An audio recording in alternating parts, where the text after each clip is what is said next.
সেখানে কিছু এক্সপ্লেনেশন দিয়ে বললো যে না নয়, হ্যাঁ, দিয়ে আরও কিছু ওনারা বললেন। তো সেই দিল। তো সেই জায়গায় পরে যখন সেকেন্ড টাইম ডাক্তারকে দেখানো হয়, ডাক্তারও সেকেন্ড টাইম আমার এক্সরে করলেন, তারপর বললো যে না, আমি যেটা সাসপেক্ট করেছি সেটা নয়।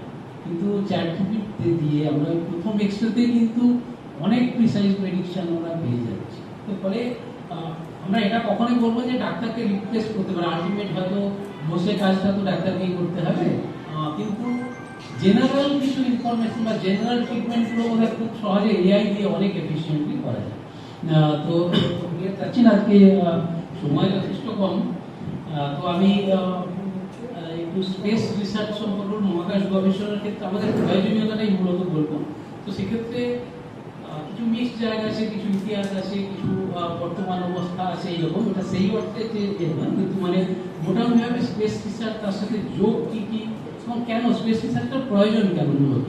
তো স্পেস বলে আমরা প্রথমেই যেটা আমাদের মাথায় আমরা একটুকে বুঝি, ওই স্পেস বলে আমরা একটু আকাশের দিকে দেখি সবাই, আকাশে গ্রহ নক্ষত্র তারা সমস্ত কিছু আছে সেগুলো। আর কি ভাবনা আছে যে আমরা বড় টেলিস্কোপ দিয়ে দেখি, চাঁদটা দেখি মাঝে মাঝে, যখন সূর্যগ্রহণ চন্দ্রগ্রহণ হয়, এই সমস্ত ঘটনাগুলোকে দেখি। তো মূলত স্পেস বলে আমাদের এই সমস্ত ধারণা আছে। তো সেই শুরু থেকেই তো সেই আমরা যদি সেই শুরু থেকেই দেখি যে মহাকাশ চর্চাটাই তখন তো ফিজিক্স, কেমিস্ট্রি, ম্যাথামেটিক্স, বিজ্ঞান এইভাবে তো আলাদা ভাগ ছিল না। তখন যেটা ছিল ফিলোসফি। তো তখন যেটা ছিল, তখন কিন্তু এই মহাকাশ নিয়ে আলোচনাটা যথেষ্ট গুরুত্বপূর্ণ ছিল। এবং সেই সময় সবার ধারণা ছিল যে পৃথিবীটা আছে, পৃথিবীর চারিদিকে সূর্য ঘুরছে, আমরা খুব কমনলি চোখে যেটা দেখি। তো সেই ধারণার বশবর্তী হয়েই মোটামুটিভাবে সমস্ত কিছু ছিল। এবং যেটা টলেমি বলেছিলেন তৎকালীন দার্শনিকরা, এই দর্শনের উপর ভিত্তি করেই সমস্ত কিছু। তো সেক্ষেত্রে ধরে নেওয়া হয়েছিল যে পৃথিবী কেন্দ্রে আছে, তার চারিদিকে সূর্য ঘুরছে। তো আরো বিভিন্ন রকম পর্যালোচনা, বিভিন্ন ঘটনার বিশ্লেষণ, সেটা থেকে পরবর্তীকালে নিকোলাস কোপারনিকাস, পোল্যান্ডের তিনি এই সমস্ত জিনিস পর্যালোচনা করে কিছু ঘটনা তিনি ঘটে।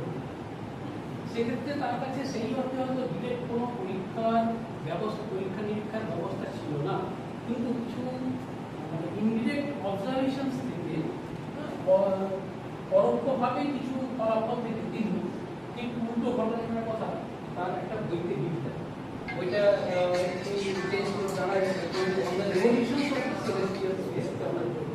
তো সেটাতে যেটা দাঁড়ায়, তিনি যেটা বলতে চেয়েছেন যে না, নিশ্চয়ই আমাদের এই মহাবিশ্বের কেন্দ্রে আছে।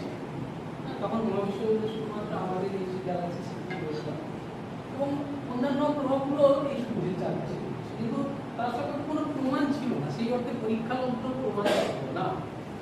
এবং বিজ্ঞান বললে আমরা প্রথমেই আরেকটু পরে এটা আমরা যদি বলি মোটামুটিভাবে 1543-তে তো কোপারনিকাস শেষ হয়ে যায়।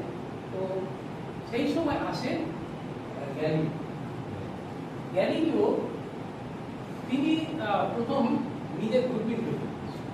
তো সেই দূরবীনকে এই গ্রহ নক্ষত্রের গতিবিধি পর্যালোচনা করে বিভিন্ন সময়ে, বছরের বিভিন্ন সময়ে কোনখানে কোনটার অবস্থান নিচ্ছে, এবং খুব ডিটেল একটা লিপিবদ্ধ করে ওনার বইয়ে। এবং ওনার সেই টেলিস্কোপ দিয়ে উনি সেই সময় কিন্তু এই চাঁদের যে দাগগুলো সেগুলো কিন্তু দেখেছিলেন এবং সেটাকে সুন্দরভাবে স্কেচ করেছিলেন ওনার বইতে। এবং জুপিটারের যে 4টে উপগ্রহ কিন্তু উনি পর্যবেক্ষণ করেছিলেন ওনার সেই হ্যান্ডেল টেলিস্কোপ দিয়ে সেই সময়। তো এইটা ছিল গ্যালিলিওর বইটা।